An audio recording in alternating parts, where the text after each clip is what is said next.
I'm Vivian. Sorry about the glare. But this is really important. It goes, this is about hypothyroidism and cold drinks and foods.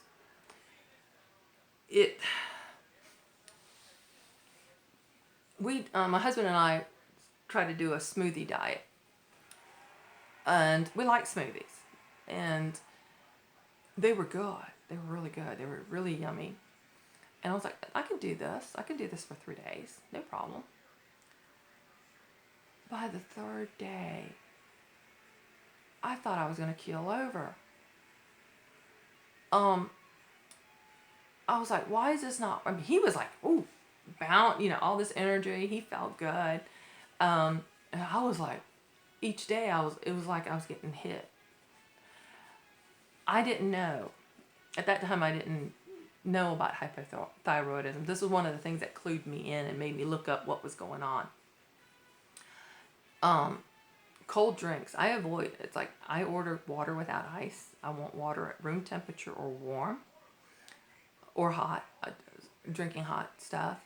Ice cream does not tempt me. I mean, I like ice cream. I like frozen cakes. I like frozen stuff.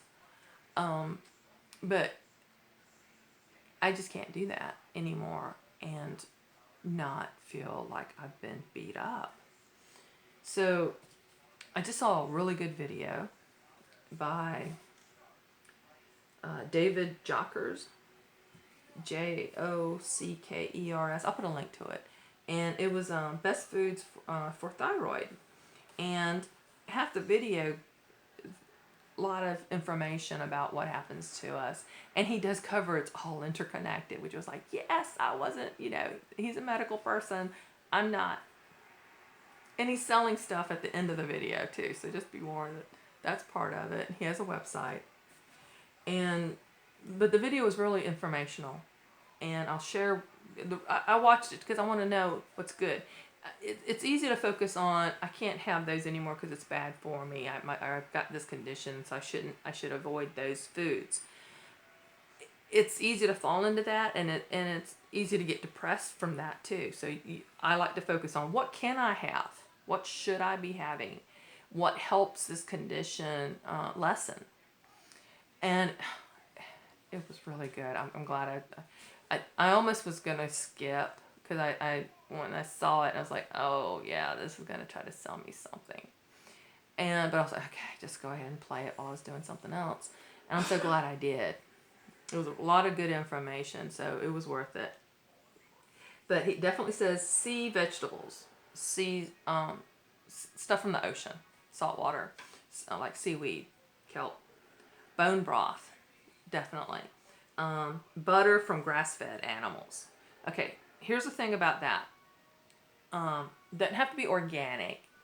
And like Kerrygold, that stuff's expensive, but when you taste it, you can taste the sunshine. Omega-3, you can make, D3, excuse me. To make vitamin D, the best place is right here. The little fat that we all, anyone that's healthy or fat has back here.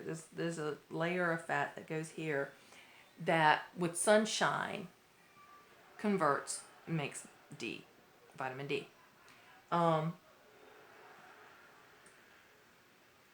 Most cattle in the dairy industry are in factory settings. It's not good. It's, when we think of farms, we think of that big red barn and green pastures and animals, frolicking, and that's not the food industry. Grass-fed meat tastes different. Grain-fed, another topic. Sorry, I'm getting sidetracked. I'm just stay on this. But anyway, if you can get grass-fed butter, and if you can't do, and in this video, if you can't do dairy, then you can do ghee, which is clarified butter.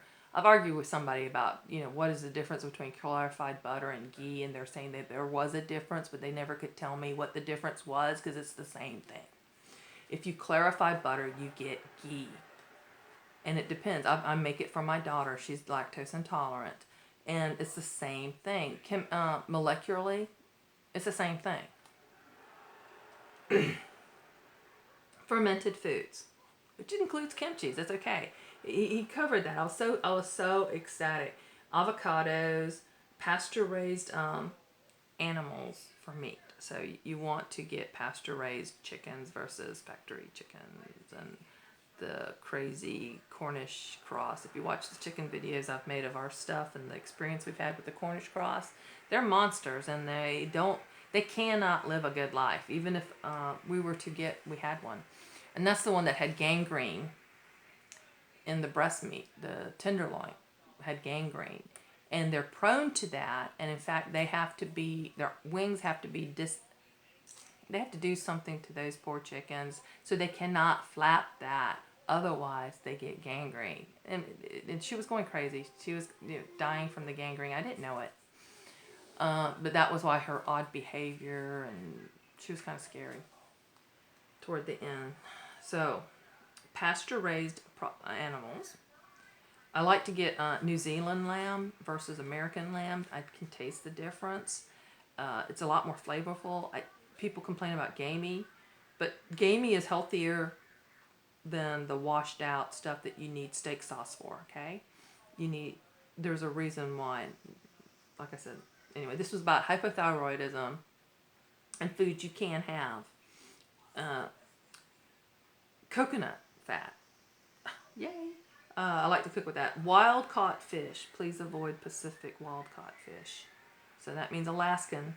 In case you didn't realize, Alaskan salmon is Pacific Ocean salmon. Apple cider vinegar. Lemons and limes are good. Cook cruciferous vegetables. Cabbage, broccoli, all that stuff. Now, on my blood work, it said I couldn't have broccoli. So, and he says sprouts are also very good. I knew sprouts are the superfood. They really are the superfoods. So it's a miracle. It's amazing when you have a seed that has X amount of all these various nutrition, and you add water and it sprouts, and it somehow has more, and the water didn't bring it. That's kind of amazing. So a miracle, definitely a miracle. So olives and olive oil, plenty of clean filtered water. That is very, very important. And so now I'm just like excited. I'm going to start cooking cabbage again, and making myself cauliflower rice again, and see what happens. I love raw cauliflower. I love raw broccoli, raw cabbage, coleslaw. But this is giving me hope that I can have these things again. So, and also his video talked about the link between autoimmunity, adrenal fatigue, low stomach acid, leaky gut, a sluggish liver. So, and there's a lot of good information, and I'm gonna definitely do some more research, but I'm gonna add those foods back into my diet, which is important because I felt very limited. Excuse me. I felt very, very limited, but having cold.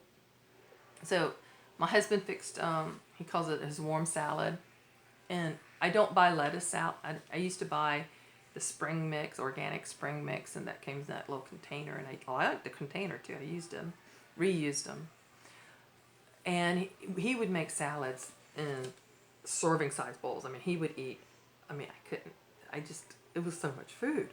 I couldn't eat that much at one time. So I always made a small, he would make me a smaller version. He makes great salads. And then just trying to be more nutritional. Lettuce, even the mucilin mix, doesn't have a lot of nutrition. So we went over to kale, Sam's Club, kale medley. and it was baby kale, and it would have Swiss chard, it would have spinach, it would have those three definitely. But now we've progressed to where he likes just the bag of cut up kale. It's not the crinkly kale, it's the different kind of kale. I try to grow, and we'll definitely do that this year. And collards. He likes to get collards. We'll buy a big thing of collards, and he'll cut them up and make salad with that. But he also liked to sometimes just put a little water in a skillet, put them in there, and just kind of make a quick cooked. He calls it his warm salads. And eating a cold salad also bothers me. I have to be careful about that. I need it. So when he makes a warm salad, I was like, oh, that looks so good. So I was able to actually enjoy that today after I watched that video. Yes, I could have some. Yes, make a little more for me. So there's joy in knowing that you can go back to certain things, but eating warm foods makes a really big difference.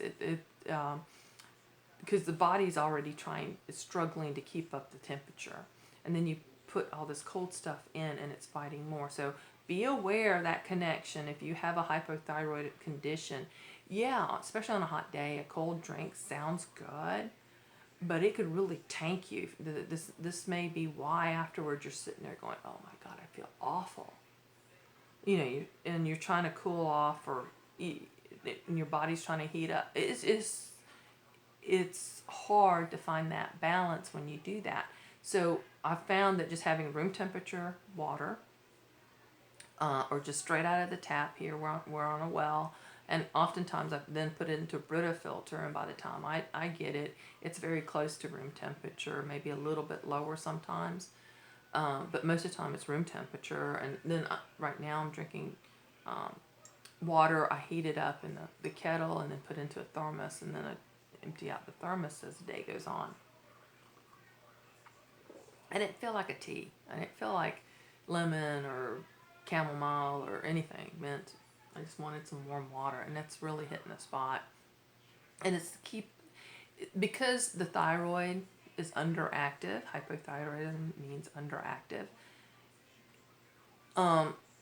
It doesn't mean it's being lazy. It just means it's really struggling to keep up where it should be, and to do anything that makes it even harder is not what you should be doing. So, again, I'll link I want to say he's a doctor, David Jockers. And he has a .com website too, and he's selling product, but he's also sharing some good information. So definitely worth that.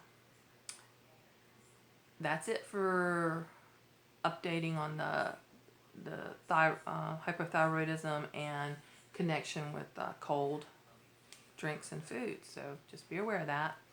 Thanks for watching.